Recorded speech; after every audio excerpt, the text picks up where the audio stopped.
고백합시다. 회개의 유익함과 후회의 무익함. 회개의 유익함과 후회의 무익함. 회개의 유익함.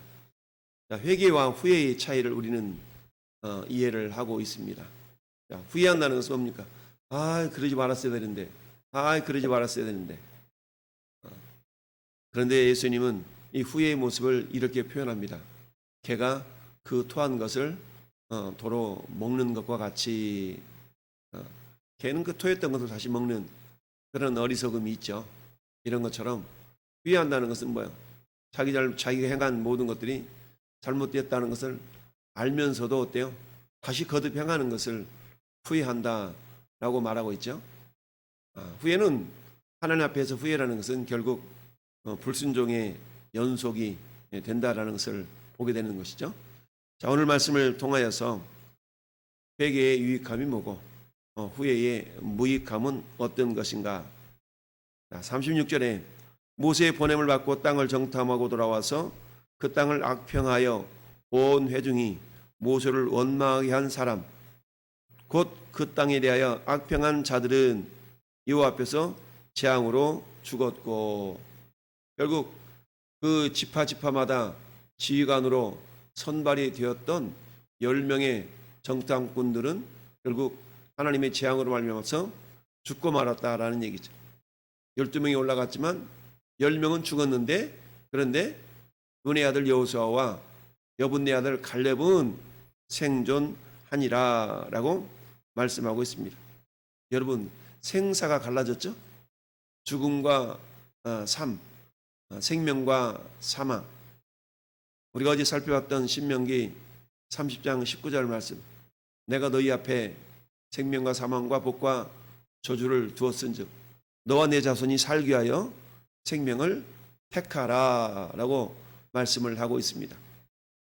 이처럼 여분네 아들 갈렙과 눈의 아들 여호수아의 모습은 생명을 택한 결과다라고 말할 수 있습니다. 생명을 택했다는 것은 뭐겠습니까? 예수님이 요한복음 14장 6절에 내가 곧 길이요 진리요 뭐다? 생명이다. 한마디로 말하면 여호수아와 갈렙은 주님을 선택했다. 주님을 선택했다는 얘기는 주님의 말씀을 선택했다. 주님의 뜻을 선택했다. 주님의 뜻을 쫓았다라고 말할 수가 있죠. 자, 이런 것처럼 자기 생각과 자기 소견에 옳은 대로 보고함으로 말미암아 수많은 이스라엘 백성들이, 성경은 온 이스라엘 백성이, 온 회중이 다 이랬다 그랬죠. 원망하여 야, 지휘관을 세우고 다시 돌아가자, 애굽으로 돌아가자 라는 그런 온 백성들로 하여금 부정적인 사고와 원망과 불평을 사도록 만들었던 결국 10명의 정탐꾼들은 죽게 하셨다. 재앙으로 죽었다. 그런데 이 사실을 회중 앞에 모세가 알렸어요. 그랬더니 백성들이 크게 슬퍼했다. 이 슬픔의 모습은 어때요? 우리가 잘못했어요 라는 어떤 그런 모습이죠. 그런데 이 슬픔은 회개의 슬픔이 아닌 후회의 슬픔에 지나지 않은 것을 우리가 이어서 알 수가 있습니다. 자, 하나님은 어때요? 12명의 정탐꾼들이 돌아와서 이처럼 부정적인 보고를 하는 이 모습, 여호수아와 갈렙이 아무리 믿음의 보고를 해도 회중들은 여호수아와 갈렙의 말은 듣지 아니하고, 그리고 10명의 정탐꾼들의 말을 듣고 원망과 불평이 그야말로 하늘을 찌르는 듯 하였던 것이죠. 이 모습을 본 하나님께서 어떻게 말씀하십니까? 24절, 25절 다시 돌아가서 한번 같이 합독합니다. 24절, 25절. 그러나 내 종 갈렙은 그 마음이 그들과 달라서 나를 온전히 따랐은즉 그가 갔던 땅으로 내가 그를 인도하여 드리리니 그의 자손이 그 땅을 차지하리라. 아말렉인과 가나안인이 골짜기에 거주하느니 너희는 내일 돌이켜 홍해 길을 따라 광야로 들어갈지니라. 아멘. 정탐을 마치고 하나님이 이스라엘 백성들에게 하신 말씀 뭐예요? 12명의 정탐꾼들 가운데 10명의 정탐꾼들의 그 보고에 귀를 기울였던 이 회중들을 향해서, 이 백성들을 향해서 하나님은 뭐라고 말씀하세요? 그래? 그러나 너희 10명의 정탐꾼들은 내가 주기로 한 그 땅을 결코 보지 못할 거야 라고 말씀하시며, 그러나 내 종 갈렙은 그 마음이 그들과 달라서 나를 온전히 따랐다. 온전히 따랐다는 것은 뭐겠습니까? 좋을 때나 나쁠 때나, 슬플 때나 기쁠 때나, 내 마음이 들 때나 내 마음이 들지 않을 때나, 그 기준이, 따르는 기준이 나에게 있지 않다라는 얘기입니다. 그 기준이 하나님께 있었다라는 얘기죠. 그런 모습을 보시고 하나님께서는 어때요? 야, 올라가지 말고 돌이켜서 어디로 가라?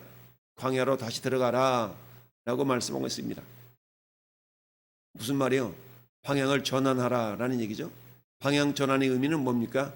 회개의 의미가 있는 것입니다. 회개라는 것은 뭐예요? 그게 세 가지로 의미하죠.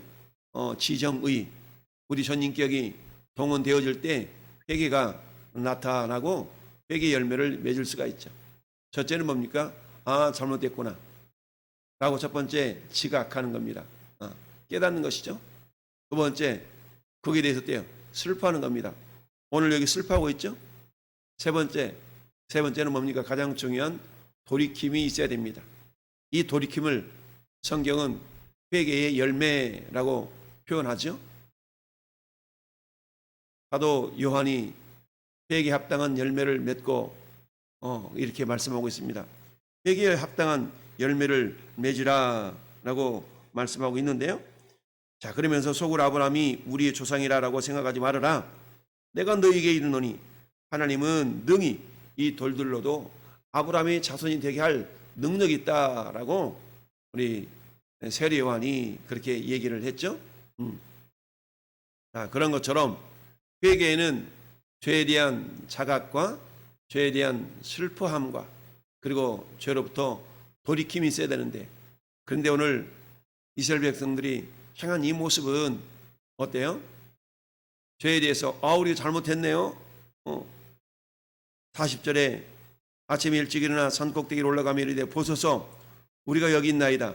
우리가 여호와께서 허락하신 곳으로 올라가리니 우리가 범죄하였음이니라. 자기 자신들이 범죄했다는 것을 깨달았는데 지금 방향이 어디를 향하고 있어요? 하나님 말씀하신 광야로 돌아가라 라는 말씀이 아니라 우리가 저 가나안으로 갈게요 라고 막 가나안 땅을 향해서 진격히 들어가려고 하는 겁니다. 근데 하나님 뜻은 뭐예요? 진격히 들어가지 말고 돌이켜 광야로 들어가라 라는 거였죠. 그들이 슬퍼했습니다. 그들이 죄임을 깨달았습니다. 그럼에도 불구하고 여전히 그들은 자기의 고집대로 행동하고 있는 것을 보게 돼요. 우리들도 그럴 수가 있어요. 하나님 잘못했어요, 죄송해요 라고 깨닫고 슬퍼하기는 해도 행동의 변화가 없다면 이것은 회개가 아닌 후회다라고 말씀할 수 있습니다. 우리가 흔히 후회 막급이라는 말을 표현하지 않습니까? 후회라는 건 결코 우리에게 유익하지 않다, 무익하다라고 말씀합니다. 따라서 오늘 이 이스라엘 백성들이 모세가 올라가지 말라라고 말씀하고 있죠. 모세가 이르되 너희가 어찌하여 이제 여호와의 명령을 범하느냐. 이처럼 후회하는 자들에게 있어서는 불순종이 뒤따르게 됩니다. 후회하는 자들은 자신의 고집을 앞세우게 되죠. 그게 잘못인 줄은 깨닫기는 깨닫지만 행동의 변화를 가져오지는 못합니다. 우리가 잘 아는 사울왕을 살펴볼 수가 있습니다. 아말렉을 진멸하라 라는 그런 하나님의 명령 앞에 불순종하고 자기가 원하는 대로 때깔 좋은 짐승들 그리고 아말렉 왕 아각을 사로잡아오는 이 모습 보면서 사무엘 선지자가 지금 이게 들리는 이 짐승의 소리는 무엇이며 저 사람은 뭐냐고, 순종이 제사보다 낫고 듣는 것이 순양이 기름보다 낫다 말씀하면서 이제 하나님께서 왕이 여호와의 말씀을 불순종했기 때문에 왕도 당신을 버리 함께하지 않을 겁니다 라고 하나님의 뜻을 전하죠. 그런데 이때에 사울왕이 어떻게 했습니까? 사무엘 선지자의 옷을 붙잡고 그 옷이 찢어지기까지 붙잡으면서 그래도 나를 내 백성들 앞에서 나를 그래도 축복해 달라고 이렇게 이야기를 하죠. 무슨 말입니까? 잘못했다는 건 알지만 행동을 바꾸려 하지는 않았다는 얘기입니다. 내가 잘못했노라고 회개의 발걸음, 이것은 어때? 우리는 다윗 왕에서 찾아볼 수가 있죠. 나단 선지자를 통하여서 그 솔로몬이 우리의 아내 바세바를 범한 이후에 그 죄악을 지적하는 그 선지자의 말씀을 듣고 내가 회개하였나이다 라고 즉각적으로 회개하면서 한식하며 이런 모습이 결국 사울왕과 다윗왕의 차이인 것을 봅니다. 뿐만 아니라 예수님 당시에 가룟 유다의 모습도 마찬가지죠. 가룟 유다는 어때요? 자기 행동이 잘못됐다는 것을 깨닫고 은 30냥을 대제사장들과 장로들에게 다시 도로 갖다 주는 일이 발생했습니다. 그리고는 어때요? 갖다 주니까 장로들이 무슨 소리야? 이건 네가 감당해야지 라고 오히려 핀잔을 주죠. 이 소리를 듣고 가룟 유다가 회개하면서 울며 울부짖으며 이래야 되는데 그러지 않고 돌아가서 어때요? 결국 자살해 죽고 맙니다. 이것은 후회의 모습이지 회개의 모습은 아니다. 여러분 히브리서 12장에도 그렇게 말씀합니다. 한 그릇 식물을 위하여 장자의 명분을 판 에서와 같이 망령된 자가 있을까 조심하라. 그는 어때요? 회개할 기회를 얻지 못하였느니라 라고 말씀합니다. 여러분 회개라는 것은 때가 있습니다. 아무 때나 회개할 수가 없다라는 얘기죠. 그런데 후회는 아무 때나 할 수 있어요. 그러나 회개는 아무 때나 할 수 있는 것이 아니라 회개에는 때가 있다라는 얘기입니다. 그 때가 지나가면 회개할 수가 없다라는 것을 우리는 알아야 됩니다. 어제 말씀 가운데 하나님은 참으시지만 인내하시지만 아주 오래까지 무작정 영원히 인내하시지는 않는다. 하나님의 인내에는 하나님의 참으심에는 한계가 있다라는 말씀을 어제 들려드렸습니다. 오늘 말씀 회개의 유익함 그러나 후회의 무익함, 때에 맞는 회개를 통해서 결국 이스라엘 백성들은 그야말로 출애굽 2세대였지만 그들은 광야 40여 년 동안 다시 한번 그들의 신앙을 점검하고 진단하고 이제 가나안 땅을 들어가 어떻게 그들을 점령할 것인가를 준비하는 시간을 갖게 되었지만 그러나 오늘 본문에 꾸역꾸역 자기들의 고집대로 모세가 뭐라고 말씀하고 있어요?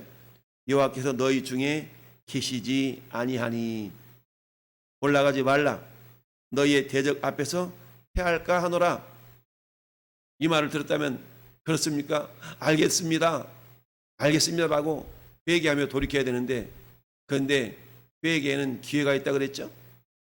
기회를 이미 한번 놓쳐버린 이들은 여전히 자기의 고집을 주장하고 있는 것을 봅니다. 아말렉인과 가나안인이 너희 앞에 있으니 너희가 그 칼에 망하리라. 너희가 여호와를 배반하였으니 여호와께서 너희와 함께하지 아니하리라 하나. 따라합시다. 그래도 꾸역꾸역 올라가는 겁니다. 고집 피우면서. 우리 이걸 세상 말로 똥고집이다라고 얘기를 하죠. 꾸역꾸역 고집을 피우는 겁니다. 이처럼 후회하는 사람들의 특징이 여전히 자기 고집을 피우는 모습을 보게 되죠. 그 고집으로 말미암아 어떤 일이 발생합니까? 결국 아말렉인과 산간지대에 거주하는 가나안인이 내려와서 그들을 무찌르고 호르마까지 이르렀더라. 결국 그들을 올라가는 이스라엘 백성들을 그야말로 물리쳐 패하게 하고 계속 쫓아 내려왔다라는 겁니다. 이 모습을 바라본 백성들은 어떻겠습니까? 간담이 서늘했겠죠? 그런데 이미 하나님이 함께하지 않는다라고 모세의 입술을 통하여 말씀하셨음에도 불구하고 이들이 굳이 꾸역꾸역 그래도 올라갔다는 얘기죠. 그래도 여러분 오늘날 우리의 삶이 이러하지는 않은가 우리는 돌아볼 수 있어야 됩니다. 여러분 잠언서가 그렇게 말씀하고 있죠. 목이 곧은 사람은 아무리 많은 책망을 받아도 돌이키려 하지 않는다. 결국 그 책망으로 인하여서 망하게 된다라고 잠언서에도 기록하고 있는 것을 보게 됩니다. 자, 그렇습니다. 오늘날 우리의 삶 가운데 여러분 후회 때문에 아니 회개 때문에 유익함을 경험할 수도 있고 후회에 머물러서 결코 유익하지 못한 것을 경험할 수가 있게 되는데요. 그들이 그래도 산꼭대에 올라갔다가 그런데 여호와의 언약궤와 모세는 진영을 떠나지 않았다. 언약궤가 떠나지 않았다는 얘기는 하나님이 함께하지 않았다라는 것의 상징이죠. 오늘도 우리 하나님 우리와 함께하기를 원합니다. 볼지어다 내가 문 밖에 서서 두드리노니 누구든지 내 음성을 듣고 문을 열면 내가 그에게로 들어가 그로 더불어 먹고 그는 나로 더불어 먹으리라 라고 말씀합니다. 그렇습니다. 우리의 귀가 열려서 항상 주님의 음성이 들려질 수 있기를 바랍니다. 주님은 물론 우리 안에 계시지만 그러나 여전히 우리를 녹화하고 계신다. 그만큼 우리와 소통하고 교통하기를 원하시는 하나님. 우리가 무엇으로 주님과 소통합니까? 말씀을 통하여, 기도를 통하여, 예배를 통하여, 찬송을 통하여 우리는 주님과 교통하는 자가 될 수가 있습니다. 오늘도 이들이 모세의 말에 귀를 기울였더라면 후회 때문에 많은 사람들이 죽어나가는 그런 그야말로 안타까움을 겪지 아니하고 비록 육체는 고통스럽지만 다시 한번 자기 자신들의 신앙의 모습을 점검하고 진단하고 하나님의 사람으로 빚어지는 그런 삶의 모습이 있었을 터인데 그래도 굳이 꾸역꾸역 이처럼 자기들의 고집대로 행하는 것은 진정 회개한 자의 모습이 아니라 피한 자들의 불순종의 모습인 것을 보게 됩니다. 사는 성도 여러분, 오늘도 우리의 삶 속에서 혹여 이러한 모습은 있지 아니한가라는 것을 우리가 돌아볼 수 있어야 됩니다. 우리 인생 가운데 후회에 그치는 자가 아니라 회개함으로 회개의 열매가 맺혀져서 주님이 이를 보시고 기뻐함으로 말미암아서 항상 주님 우리와 동행하여 선한 생명의 열매가 맺혀지는 오는 하루의 발걸음들이 될 수 있기를 예수님의 이름으로 축원을 드립니다. 아멘.